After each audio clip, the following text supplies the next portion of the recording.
আপনার Asif Nazrul is a stood, Rizwana is a stood. Oh my God, the kind of money that Rizwana and Lamia have been making, বুঝছেন, ওদের হাজবেন্ডকে দিয়ে এই LNG মেলএনজি সব নিয়ে গেছে. তো এই এই এই এই লোকজনকে আপনি নিয়ে কি করবেন? ওই বেচারা ব্রিগেডিয়ার মহসিন রশিদ, এর চাইতেও বড় ব্যাপারটা এটা নয় যে আসলে যারা ক্ষমতায় বসিয়েছে তাদের কথা তো শুনতেই হবে। এই প্রভুদের কথা না শুনলে কি করে আসলে, মানে ক্ষমতাটা তো পেয়েছে আসলে এই অভু প্রভুদের কারণেই। না, প্রভুদের কাছে তো এরাই গেছে, ইউনুস টুনুসই তো গেছে, যে ভাই নো ডাউট কাছে যখন গেছে তাহলে আপনি প্রভুর কথা শুনবেন আর দেশটাকে লুটে নেবেন, দেশে কিছু রাখেন নাই তো। এখন আপনি বলবেন যে দেশ তো আমরা লুটি নাই, দেশ তো শেখ হাসিনা লুটে ব্যাংকগুলি ধ্বংস করে দিয়ে গেছে। ব্যাংকগুলি ধ্বংস হয়ে গেছে, তো ব্যাংকগুলিকে আপনি রিপেয়ার করার চেষ্টা করেছেন? আমি মেনেই নিলাম আপনি করেছেন, that you have not done, because you see ব্যাংকগুলি ধ্বংসের পিছেও তো কিন্তু সাইফুর রহমান সাহেব আছেন। কিভাবে সাইফুর রহমান আছেন?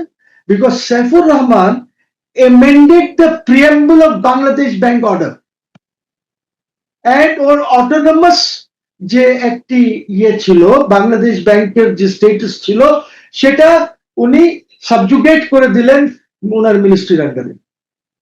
হয়ে গেল ধ্বংস। আচ্ছা, ধ্বংসের কথা যখন বললেনই, বাংলাদেশ তো আসলে আমরা একটা ধ্বংসের মধ্যে এই মুহূর্তে বসে আছি। এর মধ্যে শেখ হাসিনা ঘোষণা দিয়েছেন উনি চলে আসবেন ডিসেম্বরে, এবং সেটাতে দেখা যাচ্ছে যে সব পক্ষ আবার এক হয়ে মানে যমুনায় ডিনার করছে, এবং ডিনার করে আসলে একটাই ডিনারের মেনু ছিল শেখ হাসিনা এবং আওয়ামী লীগ, এছাড়া আর কিছু নয়, এদেরকে ঠেকানো। আপনি কি মনে করেন যে শেখ হাসিনা, এবং তারা একযোগে বলছে শেখ হাসিনাকে আসতে দেওয়া হবে না, শেখ হাসিনার কোনো আইনি অধিকার নাই, এলেই তাকে গ্যালোজে নিয়ে যাওয়া হবে, আপনি এই জায়গাটা কেমন ভাবে দেখছেন মহসিন রশিদ? এদের ভয়ের চোটে অবস্থা খারাপ হয়ে গেছে, খুশি। কেউ বলছে যে রশিদে ঝুলাই দেবে, স্ট্রেট জেলে যেতে হবে, so on and so forth. I have a question to ICT also. সেটা হলো যে আপনি শেখ হাসিনার, আমি ধরে নিচ্ছি, আইসিটি কে তো আমি মানি না, দ্যাটস অ্যানাদার ইস্যু, বাট ধরে নিচ্ছি তো ফর আর্গুমেন্ট সেক, আইসিটিতে আপনি শেখ হাসিনাকে, শেখ হাসিনা ট্রায়াল করেছেন, আপনি কি ওনাকে ওনার পক্ষ রাখতে দিয়েছেন? তা তো দেন নাই। আপনি ওনাকে ট্রায়াল করেছেন কিভাবে? অ্যাজ এন এক্সকন্ডার, অ্যাজ এন এক্সকন্ডার, পলাতক। আর শুধু বাংলাদেশ না, পুরো পৃথিবীতে অল দোজ হু ম্যাটার, তারা জানে যে শেখ হাসিনা কোথায় আছেন। নিঃসন্দেহে পৃথিবীতে, I'm not talking of Bangladesh, I'm talking of the political offices that people hold all over the world. They know Sheikh Hasina কোথায় অবস্থান করছেন। So she is in a sovereign country, আমাদের নেবারহুডে। এইখানে আমাদের একটা এমবাসি আছে, বাংলাদেশ হাই কমিশন আছে সেখানে। এখন হাই কমিশনটা কার জায়গা? বাংলাদেশের জায়গা।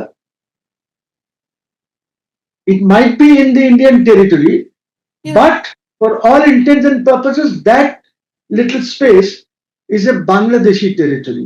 রাইট। আপনি চেষ্টা করেছেন যে আপনি আপনার হাই কমিশনের মাধ্যমে ওনার উপরে সার্ভিস করেন, নোটিশ পাঠান, ওয়ারেন্ট পাঠান, যাই পাঠাতে চান? Have you tried? ওটা তো আর ইন্ডিয়াকে পাঠাচ্ছেন না, you are sending it to your own country, to your high commissioner. ওইখানে আপনাদের মিলিটারি অ্যাটাচি সবই আসে। আপনি কি চেষ্টা করেছেন? উনি তো পলাতক না, আপনি তো রেখে এসেছেন ওনাকে। এখানেই তো প্রশ্ন। এখন আবার তারা চেষ্টা করছে যে শেখ হাসিনা এবং শেখ রেহানার বিরুদ্ধে তারা পাসপোর্ট এবং ভিসা ছাড়া ইন্ডিয়ায় গেছে, সেটা নিয়ে মানে তার বিরুদ্ধে নতুন মামলা আরোপ করার জন্য। প্রশ্ন হলো, যারা দিয়ে এলো ওখানে তারা কিন্তু এখনো সেনাবাহিনীতে কাজ করছেন, বিমান বাহিনীতে কাজ করছেন, সেই বিমানটিও বাংলাদেশে মানে সেনাবাহিনীর বা বিমান বাহিনীর মানে অংশ হিসেবে আছে। এক যাত্রায় দুই ফল। See, Masuda, I can only say that this is a joke. This is a joke. যে উনি ঢাকার ইমিগ্রেশন ক্রস করে যান নাই, উনি কিভাবে দেশে ফিরবেন, এইটা হলো পাগল হয়ে গেছে ভয়ে যে এখন আরো মামলা করো ইমিগ্রেশনের। আচ্ছা, কি উনি কি ইমিগ্রেশন দিয়ে গেছেন? উনি কি ইমিগ্রেশন হয়ে গেছেন? ইন্ডিয়ায় কি ওনার কোনো ইমিগ্রেশন হয়েছে? এয়ারফোর্স বেসে কি কোনো ইমিগ্রেশন থাকে? What are they talking? উনি যেভাবে গেছেন ওইভাবে উনি ফিরবেন। উনি কিভাবে ফিরবেন? বিকজ আপনি তো ওনাকে অ্যাভয়েড করতে পারবেন না যে আমাদেরকে দেখতে হবে যে উনি বাংলাদেশি নাগরিক কিনা, উনি অমুক কিনা তমুক কিনা, because this is public knowledge, this is common knowledge, this is an axiomatic truth that she is a Bangladeshi. উনি যেভাবে ইচ্ছা, এখন she will decide whether she will come by air, she will decide whether she will come by road. উনি যদি রাস্তা দিয়ে আসেন, কোন চেকপোস্ট দিয়ে উনি আসবেন, this is for her to decide. যে উনি কি এখন এদের জন্য, গভর্নমেন্টের জন্য, আমার গভর্নমেন্টের জন্য ভালো হয় যদি গভর্নমেন্ট যেভাবে নেগোশিয়েট করেছিলেন যে আমরা আমার প্রধানমন্ত্রীকে আপনার এখানে রাখতে চাই, ঠিক আছে, সো এরকমই আপনি আবার নেগোশিয়েট করে, এই গভর্নমেন্টকে নেগোশিয়েট করে ওনাকে ফিরাতে হবে। যদি এই গভর্নমেন্ট নেগোশিয়েট না করে, বিকজ নেগোসিয়েশনের প্রয়োজনটা কি আছে? নেগোশিয়েট এই কারণে করতে হবে, you have to say who is going to provide security, what will be the nature of our security, ওনার কোনো ঘর বাড়ি নাই, ওনাকে কোথায় রাখবেন, কিভাবে সিকিউর করবেন, সবকিছু ডিসাইড করতে হবে গভর্নমেন্টকে। Surrender, not to surrender, these are legal issues which we will decide, the lawyers will decide, the court will decide যে এটা কি ভাবে উনি করবেন।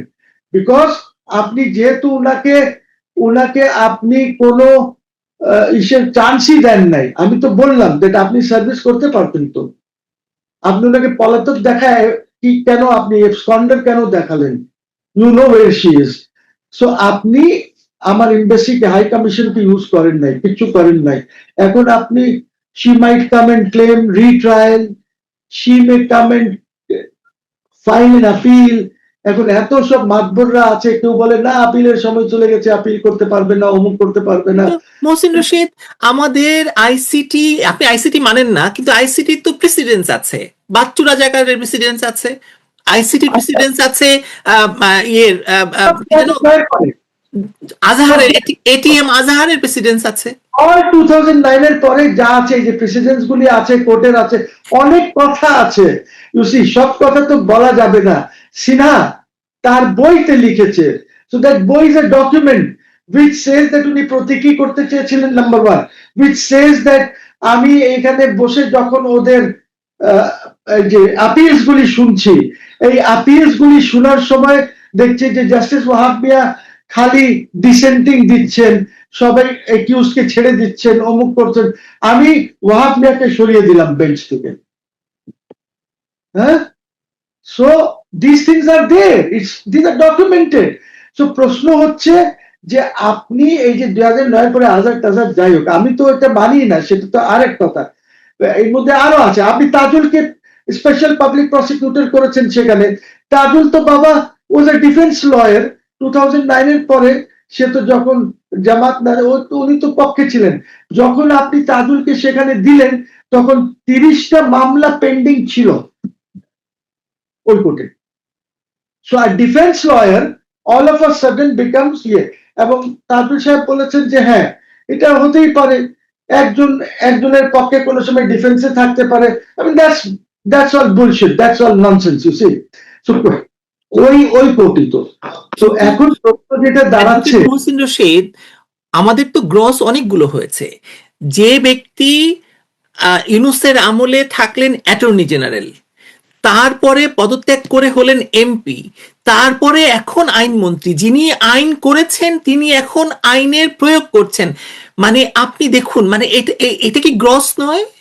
না, আমরা তো ইউসি এই সময়, এই জন্য অনেক সময় মনে হয় that this government is a continuation of the Yunus government. Yunus government এর শেষ হয় না, it's a continuation. কেন? আপনি জানেন Khalilur Rahman is still there. Khalilur Rahman was a part of the conspiracy against the Awami League government. He was a part and parcel of that. আচ্ছা, আমরা তো তখন শেখ হাসিনার বিরুদ্ধে ছিলাম। আমি কোনোদিন দেখি নাই আমাদের the current law minister আমাদের সাথে এসে একটু দাঁড়াবে বা কোনো বক্তব্য রাখবে। He never did this. আমাদের পাশ দিয়ে হেঁটে চলে যেত, একটা স্মাইল দিয়ে চলে যেত। He never participated in any movement against Hasina. তার শুধু সে যে কাজটা করতো, সেটা যে লিয়াজও করে চাইনার সাথে, যে বিএনপির কমিটি হেডেড বাই এর মার্শাল আলতাফ চৌধুরী, ওই কমিটিতে সে ছিল। তো ওই চাইনিজদের সাথে মিটিং টিটিং যখন তারা করতো তখন তাকে দেখা যেত। Now I tell you, you see, attorney general থাকার সময় তো আমরা এই ইন্ডিপেন্ডেন্ট জুডিশিয়ারির জন্য সচিবালয় করতে চেয়েছি না? জি। ওই গভর্নমেন্ট এটা করে গেছে না, একটা অর্ডিন্যান্স মডেল যাই করুক, করে গেছে তো। Now today that law minister is not doing it. ওইটা কি ওই ল মিনিস্টারকে বাদ দিয়ে করা হয়েছিল, অ্যাটর্নি জেনারেলকে বাদ দিয়ে করা হয়েছিল? তা তো না।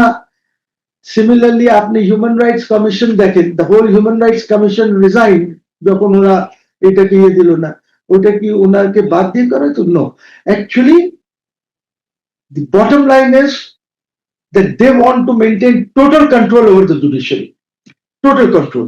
ওরা মুখে যাই বলুক, অন্তরে হয়তো সামথিং এলস ওদের আছে। ওরা টোটাল কন্ট্রোল করবে জুডিশিয়ারিকে, এই জন্য সচিবালয় মুচিবালয় কিছু করবে না। যত কথাই বলুক, এই কারণেই এই দেখেন same person is in charge. You are today the law minister, you the attorney general. কেন আপনি তখন এইগুলি করার জন্য বলেছিলেন? তখনই বলতেন যে না এগুলি করা যাবে না, আপনি ডিসেন্ট দিতেন, আপনি তো এগুলি করেন নাই। So bottom line is they want to control the judiciary. এবং জুডিশিয়ারিকে কন্ট্রোল, আমি Masud, I am sorry to say, but আমাদের এখানে তো এই জুডিশিয়ারি চালানোর জন্য লোকও নাই। আমরা কি বিপদে। তাই বলে ধরেন লোক নাই বলে আপনি মানে ইয়ে দিয়ে কি বলে কনফ্লিক্ট অফ ইন্টারেস্টের মানে ঘটনা ঘটাতেই থাকবেন। এবং এই যে আপনি মবের কথা বলেন, আপনি আপনার বিভিন্ন সাক্ষাৎকারে আপনি মবের কথা বলেন প্রায়ই, যে মব, হ্যাঁ, এবং আপনি দেখুন মবটা শুরু হলো কোথা থেকে। মবটা প্রথম হলো কিন্তু জুডিশিয়ারিকে মানে মানে দখল করার জন্য। আপনার মনে আছে কিনা জানি না। আমি ছিলাম তো, আমি ওই যারা মব করতেছিল ওদের হয়তো কোনো যদি ফটো থাকে হয়তো আমি তো 2-4 ফিট দূরে দাঁড়ানো আছে ওই হাসনাত আব্দুল্লাহর পিছে, আর Sarjis is in the middle of the mob. তো আমি জানি, it's not that I don't know, আমি জানি এইগুলি, কিন্তু that is not the issue. Issue হচ্ছে দেখেন বঙ্গবন্ধু কি করেছিলেন, যখন অনেকেই গিয়ে ওনাকে বললো যে আপনি বদরুল হায়দার চৌধুরীকে আনতেছেন, অমুক আনতেছেন, সে তো পাকিস্তান পন্থী, অমুক তমুক। তো বঙ্গবন্ধু বললেন যে দেখো আমাকে তো এদেরকে নিয়েই চলতে হবে, আমাকে তো জুডিশিয়ারি চালাতে হবে, I am the prime minister, এই দেশ চালাতে হবে। এই জন্য উনি ভালো ভালো লোক এনে দেশটা চালাতেন। কিন্তু মুশকিল হয়ে গেছে কি, যে আপনি যদি নেতাকে নাম বলতে পারেন মুখের উপরে that you are making this mistake, আর যদি নেতাকে খালি আপনি বাটারিং করতে থাকেন তাহলে তো মুসিবত হয়ে যাবে, আপনি দেশ চালাতে হবে। আজকে আমাদের লোক নাই তো। আমাদের শেষ করতে হবে, সময় অনেক অনেক কথা বললাম, আপনি অনেক কথা বলেছেন। একটি বিষয় যে ধরেন আওয়ামী লীগকে দল হিসেবে নিষিদ্ধ করার এখন আবার একটা নতুন তোড়জোড় শুরু হয়েছে, যে দল হিসেবে তাকে আওয়ামী লীগকে ট্রাই করবে এবং এই আন্তর্জাতিক অপরাধ ট্রাইব্যুনালেই তাদেরকে এইটা করতে চাইছে। আসলে ধরুন একটি আওয়ামী লীগের মতো একটি রাজনৈতিক দলকে নিষিদ্ধ করে নির্বাচন থেকে বাইরে রেখে বাংলাদেশকে রাজনীতি শূন্য করে ফেলার এই যে একটা ভয়াবহ মানে অবস্থার ভেতরে আমরা আছি, এই জায়গাটাকে আপনি কিভাবে অ্যাড্রেস করবেন? মানে কি কি দেখছেন আপনি আসলে? এটা পসিবল না। আপনি করে দেখেন যে কত লক্ষ লক্ষ লোক সব উড়িয়ে নিয়ে যাবে। It is a very big দল। বিএনপি, আওয়ামী লীগ অনেক বড় দল, আর এই দল পরিচালনা হয় ফ্রম বঙ্গবন্ধু শেখ মুজিবুর রহমান, আর একটি দল হচ্ছে জিয়াউর রহমান। ইন্ডিভিজুয়াল কারোর জন্য তারেক জিয়া কে কেউ বিএনপিতে মানবে না। কালকে যদি কিছু যায় বিএনপি টিকাতে পারবেন না, আওয়ামী লীগ ও এই ফ্যামিলি বাদে এই মুহূর্তে যে সিচুয়েশন আছে টিকানো মুশকিল হয়ে যাবে। You see, so both this parties will have to work in tandem, একসাথে কাজ করতে হবে যে আমরা কিভাবে একটি ইউনিটি করে এই দেশটাকে এগিয়ে নিতে পারি। বাট আমার মনে হয় না যে এরকম কোনো ইন্টারেস্ট আছে কারেন্ট গভর্নমেন্টের মধ্যে, এবং যার জন্য হয়তো he is trying to avoid going to India. আমার পানির চুক্তি করতে হবে, আমার পানি শুকিয়ে যাচ্ছে, এই ডিসেম্বরের পরে তো চুক্তি নাই আমার। মোস্ট ইম্পর্টেন্ট থিং, ওদের সাথে বসতে হবে। এখন আমি ইন্ডিয়াকে শুধু যদি গালি দেই, ইন্ডিয়াকে বলি তোমার 7 সিস্টার্স কে দেখে নেব, তোমার অমুককে দেখে নেব, তাহলে তো আমার সভরেন্টির জন্য একটা সমস্যা আছে।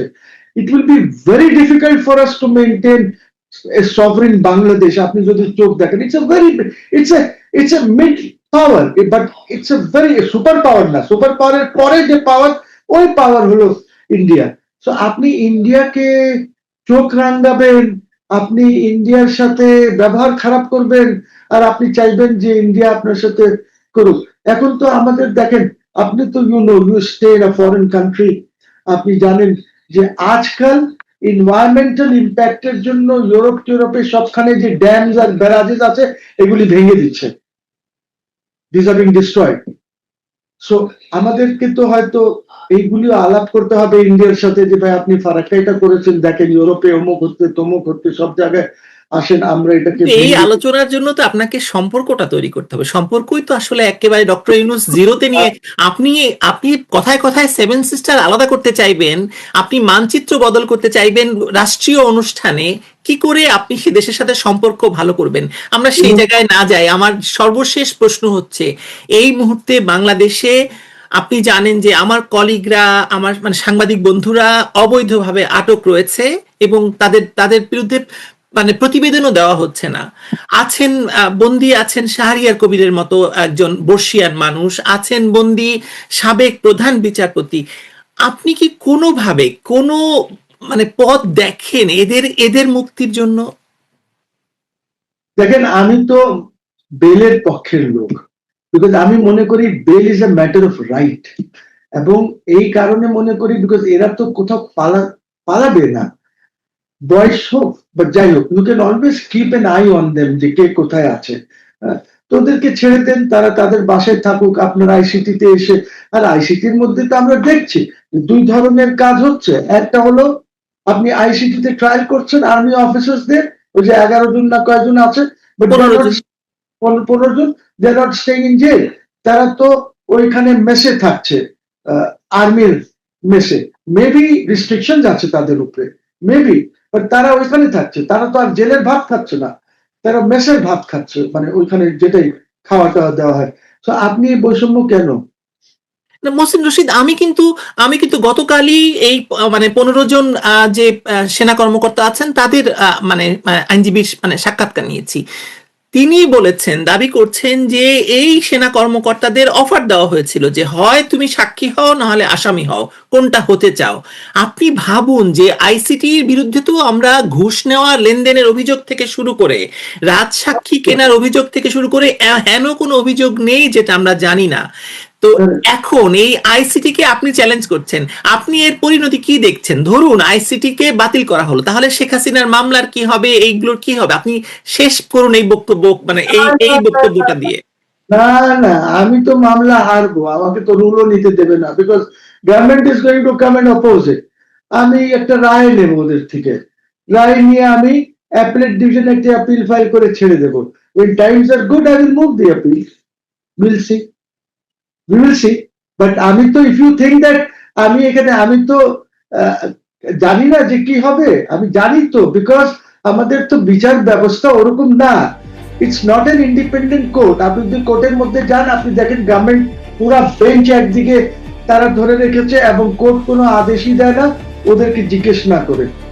So basically judiciary is totally coerced by the government, ওদেরকে বসিয়ে। আর এইটার জন্য again I am sorry to say Awami League গভর্নমেন্টের অ্যাটর্নি জেনারেল ইজ দায়ী।